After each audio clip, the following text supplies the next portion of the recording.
I'd make the argument that the single-handed most important tool that you could have if you want to do carpentry work or build a house or sheds or anything is the worm drive skill saw. The skill saw, the Skill brand Mag 77 is probably as good as you're going to get. I've used, I think, all of them, maybe not the DeWalt, and I own several different brands, and this is the very best in my opinion. What's so versatile about it, just another example, is I've got it set here. We're going to cut a 45 with it. We can cut a 45 on these little support deals. Let me show you here. It's just kind of a nice detail. So this is just the bottom side of our trap door here, and these are the supports that'll hold everything together. And I just put a little 45 on there. They'll sit like that. It's just kind of a little custom detail. It looks a little bit nicer. So all we do is, like right here, we've got our 45 set up. You can see here on the front of the saw, this is what you use to follow your lines. Right here, there are your 0 and then offsets if you want to hang over. The 45 notch right there, you just put that on your line, and then you can cut exactly right down a nice clean 45.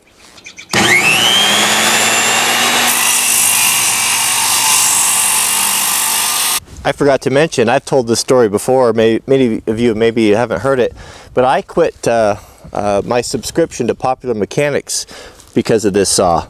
You know, they test tools, and I had enjoyed Popular Mechanics for a long time. They did a test on circular saws, which are basically the little brother to the big worm drives or the hypoids like this.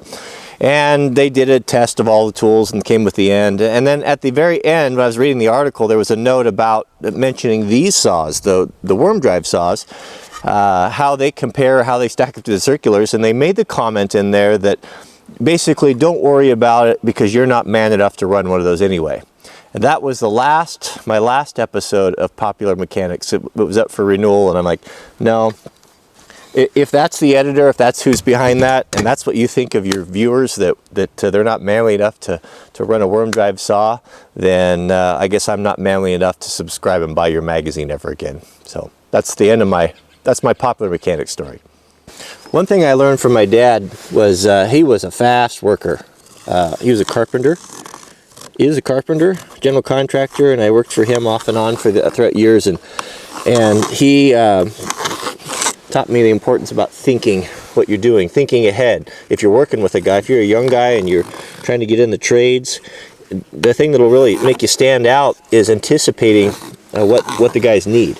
You know, watch what they're doing. If they're going to need to make a cut, make sure you have the saw for them ready, plugged in, cord. You don't need to be told what to do all the time. I've worked with guys, they just stand around all day and you have to tell them what to do. You have to tell them to do everything. Don't know how to work, don't know how to think. That's something I really got from him. He worked hard. A funny note is my sister nicknamed him the Camel. I don't know if we've called him that to his face or not, but because he just would work all the time and never eat and never take lunch. We'd be like, "Hey, Dad, we want lunch." He's like, "Yeah, you'll eat lunch when you get home." So you had to be pretty creative with things like that,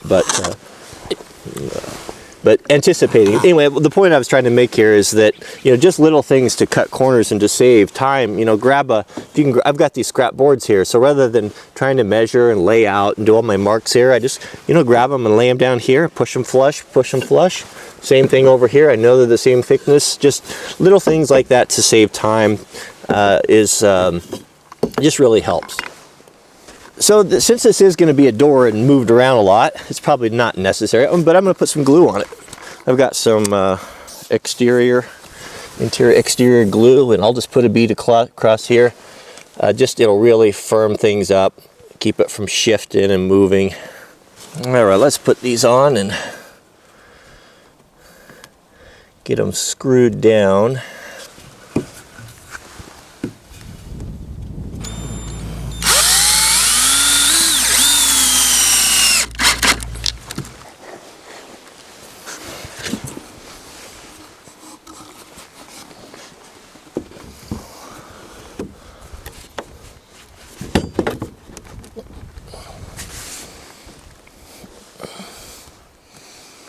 Goodness.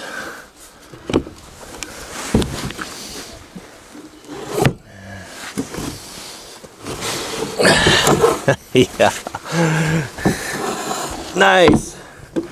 Yeah, it's not going to close when those things are hitting the ledger there, is it? So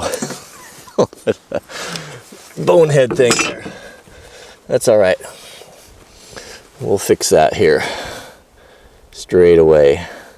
So much for those beautiful 45s, huh?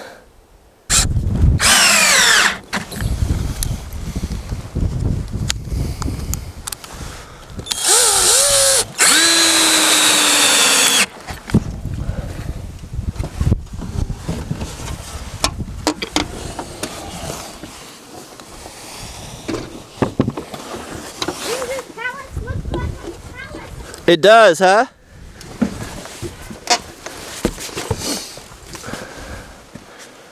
So just temporarily, I'll just put this little handle on here until I can either find or make a flush mount handle, because it's hard to get this open without something to get a hold of.